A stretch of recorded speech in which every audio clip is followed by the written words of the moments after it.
Hello friends, कई बार तो हमने देखा है कि इंसानों से ज़्यादा वफादार तो जानवर ही होते हैं, लेकिन इंसान अपने लालच के चक्कर में हमेशा बहुत ही क्रूर हो जाता है, जिसकी वजह से बाद में उसे बहुत पछताना पड़ता है। तो इस कहानी में हम देखने वाले हैं कि ली नाम का जो ये शख्स है, ये बहुत ही बड़ा शिकारी होता है और इसका काम शिकार करके अपने घर को चलाना था। तो ये एक दिन शिकार के लिए जब बाहर निकलता है, तभी इसे पेड़ के पास एक बहुत ही बड़ा पंजे का निशान दिखता है और उसके थोड़ा सा आगे जाने पर इसे कुछ खून की बूंदें दिखती हैं, जिसे देख के ये उसके पीछे जाता है और तभी इसके पीछे एक शेर आ जाता है और ली उसकी आहट सुनते ही बहुत चौकन्ना हो जाता है और तुरंत ही अपनी गन को लोड करके तैयार हो जाता है। लेकिन थोड़ी ही देर बाद हम देखते हैं कि बाघ अब उसके सामने आ चुका था और वो अपने साथ दो बच्चों को भी लेके आया था, लेकिन उसके बच्चों को देखकर ली के अंदर में थोड़ी सी दया जाग जाती है। लेकिन बाघ को ली से खतरा महसूस होता है, इसीलिए वो ली के ऊपर हमला कर देता है और ली अपने आप को बचाने के लिए बंदूक चला देता है, जिसकी वजह से एक गोली इस बाघ को लग जाती है। लेकिन बाघ को वो सिर्फ जख्मी करता है, मारता नहीं। लेकिन इतने में ही बगल से एक गोली आती है जो कि सीधे बाघ के सर में लगती है और बाघ वहीं पे गिर जाता है। और गोली चलाने वाला शख्स कोई और नहीं बल्कि ली का ही दोस्त हैंक था। लेकिन वो जैसे ही बच्चों पर बंदूक उठाता है, तैसे ही ली उसका हाथ पकड़ लेता है और उसे मना कर देता है ताकि वो बच्चों को ना मारे। फिर थोड़ी देर बाद ली बच्चों को लेके एक वीरान जगह पे चला जाता है, जहाँ पर वो बच्चों को अपने साथ लेकर जाता है और एक छोटी सी गुफा के अंदर में उन्हें छोड़ देता है ताकि वो अपनी जिंदगी आराम से जी सके। और ली जब भी बाघ के बच्चों को देखता तब उनके लिए कुछ न कुछ खाने के लिए लाता था ताकि वो अपना पेट भर सके, क्योंकि बच्चे अभी बहुत छोटे थे और वो शिकार नहीं कर सकते थे, जिसकी वजह से ली उनका पेट भरने के लिए कुछ न कुछ लाकर वहीं गुफा के सामने छोड़ देता था। और अगली सुबह जब वह खाना रखने के लिए उस गुफा के पास जाता है, तब वह देखता है कि एक बाघ का बच्चा ठंड की वजह से मर जाता है। और वहीं दूसरी ओर अब हम देखने वाले हैं कि कुछ जापानी सिपाही, जिनका काम होता है कि जंगल को साफ करके वहां पर एक फैक्ट्री लगानी थी, और इन्हें ऑर्डर मिला था पेड़ों को काट के जंगलों में जितने भी शिकारी जानवर थे उनका खात्मा करना, ताकि वो किसी को नुकसान न पहुंचा सके। और वहीं थोड़ी देर बाद अब हम देखने वाले हैं कि ली का दोस्त हैंग अब एक शिकार करने के लिए आगे बढ़ता है और अब वो शिकार के लिए जैसे ही आगे बढ़ता है, तभी वहां पे उसे जापानी सोल्जर की लाश मिलती है, जिसे देख के हैंग बहुत ही चौकन्ना हो जाता है, क्योंकि थोड़ी ही दूर पर वहां उसे एक बहुत ही बड़ा पंजे का निशान देखने को मिलता है, जिसे देख के सब बहुत घबरा जाते हैं, क्योंकि वो एक छोटे मोटे शेर का नहीं बल्कि बहुत बड़े शेर का निशान था। थोड़ी ही दूर जाने के बाद हैंग को एक बाघ देखने को मिलता है, जो कि उसके ही बिछाए गए जाल में फंस जाता है और वो बाघ को पकड़ लेता है और वहीं पर मार देता है। और इसी काम के लिए हैंग को जापानी सोल्जर्स पैसे दिया करते थे। और वहीं हम देखते हैं कि ली का बेटा अब उससे सवाल पूछता है कि मैं अब शिकार पर कब जाऊंगा, मैं काफी बड़ा हो चुका हूँ और मुझे भी शिकार करना है। और वहीं दूसरी ओर जापानी कमांडर हैंग को बुलाता है अपने पास और उससे कहता है कि अगर तुम अपने जैसे और शिकारी को लेकर आओगे तो मैं तुम्हें दुगना पैसे दूंगा। इसीलिए हैंग बिना कुछ सोचे समझे अपने दोस्त ली के पास पहुंच जाता है और हैंग के सारे दोस्त ली के बेटे सुमी को समझाते हैं कि तुम्हारे पापा एक वीर योद्धा है और उन्हें शिकार करने का शौक बहुत बचपन से ही था और वो शिकार करने में बहुत माहिर थे। जिसे सुनकर ली का बेटा सुमी बहुत खुश हो जाता है और उतावला हो जाता है और हैंग ली से कहता है कि अगर आप हमारे साथ चलोगे तो हम बहुत सारे शिकार करके ढेर सारा पैसा कमा सकते हैं। लेकिन हैंग को ली मना कर देता है, क्योंकि उसने अब शिकार करना बंद कर दिया था। जिसे सुनकर वहां से हैंग अपने दोस्तों को लेकर चला जाता है, क्योंकि कुछ सालों पहले ली के गांव पर एक बहुत बड़े बाघ ने हमला किया था और वो हैंग के पास जब दौड़ा दौड़ा जाता है तब हैंग बहुत चोटिल होता है और वो उसे अपनी बीबी के पास जाने को कहता है, क्योंकि उसकी बीबी को बाघ ने वहीं पर घसीट कर रखा था। और ली भागते हुए अपनी पत्नी के पास जाता है, लेकिन वह देखता है कि उसकी पत्नी बहुत ज्यादा जख्मी हो चुकी थी और बहुत सारा खून बहने की वजह से वो वहीं पर अपना दम तोड़ देती है। और इसी सदमे में आकर ली अब शिकार करना बंद कर देता है। लेकिन ये सारी बातें जब उसके बेटे सुमी को पता चलती हैं, तब वो बहुत ही ज्यादा गुस्से में आ जाता है और अपने पिता से कहता है कि मैं अपनी माँ का बदला लूंगा और मैं जा रहा हूँ अब शिकार करने उन जापानी सोल्जर्स के साथ, आप मुझे नहीं रोक सकते।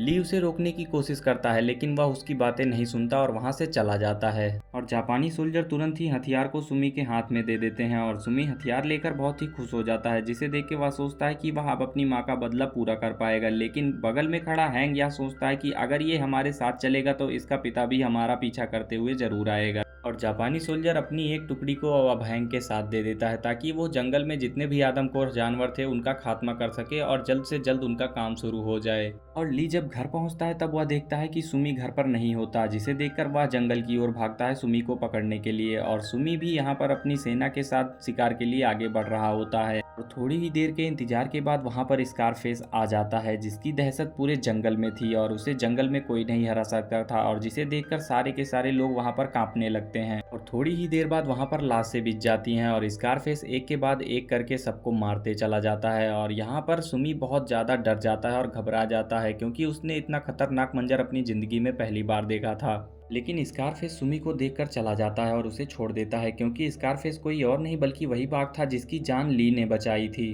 और स्कारफेस को जाते हुए देखकर सोल्जर अपने हाथ में गन उठा लेता है, लेकिन स्कारफेस तुरंत ही घूम जाता है, जिसे देखकर सुमी भी बहुत डर जाता है और वह गन उठा लेता है। लेकिन यह सब कुछ देखकर तब बाघ अपनी जान बचाने के लिए हमला कर देता है, लेकिन हमले के दौरान सुमी के हाथों गोली चल जाती है, जिसकी वजह से बाघ जो सोल्जर के ऊपर जा रहा था अब वो सुमी के ऊपर अटैक कर देता है। और थोड़ी देर बाद जब वहां पर हैंग पहुंचता है तब वह देखता है कि सुमी बहुत ही ज्यादा जख्मी होता है। सुमी अपनी जान बचाने के लिए हैंग से कहता है, लेकिन हैंग उसकी बातों को नजरअंदाज कर देता है और उसे मरने के लिए वहीं पर छोड़कर चला जाता है। लेकिन हमले के दौरान स्कारफेस को भी गोली लगी थी, जिसकी वजह से वह जख्मी हो जाता है और खून की बूंदें पूरे रास्ते भर गिरी रहती हैं, जिसकी वजह से हैंग को पता चल जाता है कि स्कारफेस उसी रास्ते से गया है और वह समझ जाता है कि अब स्कारफेस पहाड़ों पर चला गया है। और शाम होते ही वहां पर कुछ भेड़िए आकर लाश को नोचने लगते हैं, लेकिन वहां पर थोड़ी ही देर बाद शिकारी आकर अपने साथियों की लाश ढूंढते हैं और भेड़ियों को भगा देते हैं। लेकिन जब वहां पर हैंग अपने दोस्त ली के बेटे सुमी की लाश को ढूंढता है, वह देखता है कि सुमी तो वहां पर था ही नहीं, क्योंकि सुमी की लाश को घसीटते हुए कुछ भेड़िए जंगल की ओर लेकर चले जाते हैं, जिसे देखकर वहां पर थोड़ी ही देर बाद स्कारफेस भी आ जाता है। स्कारफेस की दहशत की वजह से वहां पर कोई भी भेड़िया नहीं टिकता और वो सभी भेड़ियों पर हमला करके उन्हें वहां से मार भगाता है और सुमी की लाश को उसके पिता के पास पहुंचा देता है। लेकिन यह सब कुछ देखकर ली बहुत ही ज्यादा गुस्से में और बहुत ही ज्यादा दुखी भी हो जाता है, क्योंकि उसके सामने उसकी बेटे की लाश पड़ी थी और सुमी की लाश को स्कारफेस वहां पर रखकर चला जाता है। लेकिन उधर ही हम देखते हैं कि जापानी सोल्जर्स बहुत ज्यादा गुस्से में आ गए थे और उन्होंने अपनी पूरी पलटन बुला ली, जिसकी वजह से अब वह जंगल की ओर चढ़ाई करने वाले थे और जंगल में जाकर उन्होंने लैंड माइंस बिछा दी और सारे जंगल को तहस नहस कर दिया, जिसे देखकर स्कारफेस एक बार फिर से बहुत ही ज्यादा गुस्से में आकर बाहर निकल जाता है और सब पर हमला कर देता है और एक के बाद एक करके जंगल में लाशें बिछा देता है। लेकिन हैंग भी बहुत चालाक था, वह दूर से ही शिकार लगाए बैठा था। जैसे ही वह देखता है कि स्कारफेस थोड़ा सा थक जाता है, तब वह उसके ऊपर हमला कर देता है और गोली चला देता है और गोली लगते ही स्कारफेस जख्मी होकर जमीन पर गिर जाता है और उसे जमीन पर गिरा हुआ देख सब लोग उसकी तरफ बढ़ते हैं और उसे बांधने की कोशिश करते हैं। लेकिन जब वह देखता है कि हैंग उसके सामने आ जाता है, तब वह बहुत ही गुस्से में आकर हैंग पर हमला कर देता है और उसे मारकर फेंक देता है और इस हमले के दौरान अब हैंग का चैप्टर क्लोज हो जाता है और उसे अपनी जान गंवानी पड़ती है। लेकिन अब यहाँ पर स्कारफेस भी बहुत ज्यादा चोटिल हो चुका था, इसीलिए वह सीधे अपने घर चला जाता है। लेकिन वहां पर उसे ये नहीं अंदाजा होता कि सारे सोल्जर धीरे धीरे पहाड़ चढ़कर उसके पास आ रहे हैं। लेकिन उन सोल्जर्स के पहुंचने से पहले ही वहां पर ली बैठा हुआ था, क्योंकि उसे अपने बेटे का बदला लेना था और जैसे ही वहां पर स्कारफेस आता है तैसे ही वह अपनी बंदूक को उठाकर तैयार हो जाता है। ली के हाथों में बंदूक देखकर स्कारफेस भी उसकी ओर भागता है, लेकिन जैसे ही स्कारफेस उस पर हमला करने वाला होता है तभी वह उसे गोली मार देता है और थोड़ी ही देर बाद वह अपनी बंदूक फेंककर एक चाकू निकालता है और स्कारफेस को अपनी तरफ बुलाता है और स्कारफेस गुस्से में आकर ली के ऊपर हमला कर देता है, जिसकी वजह से वह दोनों पहाड़ से नीचे गिर जाते हैं और पहाड़ से नीचे गिरने की वजह से दोनों की मौत हो जाती है। और अगर वीडियो आप सभी को अच्छी लगी होगी तो चैनल को सब्सक्राइब और वीडियो को लाइक करना मत भूलना।